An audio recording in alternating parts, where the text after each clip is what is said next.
we have to stop for a second and look at the creation. Look at the magnificent creation, and for 1 minute a day at least, tell God, thank you, God. You walk out in the street, it's going to be freezing, right? So you're like covered up in this. You look at a tree for a second, you'd be like, this is awesome. This tree is surviving in like brutal New York weather. No matter, but it's going to come back together. Just stop for a second and say, thank you, God. Imagine this idea, and this is why the whole idea of atheism, and again, it's a very broad idea. Why it bothers me so much is like, you gotta be grateful. You gotta be grateful in life. Like, don't you gotta look around? Imagine somebody goes, you never met this person in your life, and he goes, or she goes, and gives you a job.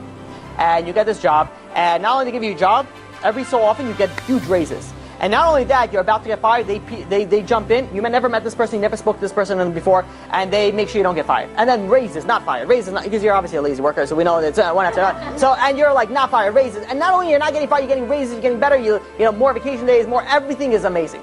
Now, you know, there's like, I don't know, 10th anniversary of you being there. The company honors you as being the worst employee, but they call you being the best employee for some reason. And they, you know, you come out there to, you know, in your speech, and you say it was through hard work and perseverance that I reached to where I am today, and all of you can do today. Now imagine that guy is sitting, who gave you everything over here, is sitting in the audience, and he's like, are you kidding me?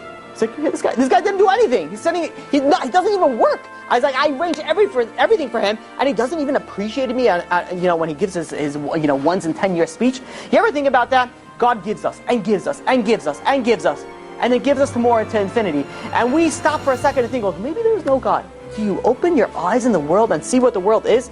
Just experienced another Torah class brought to you by TorahAnytime.com.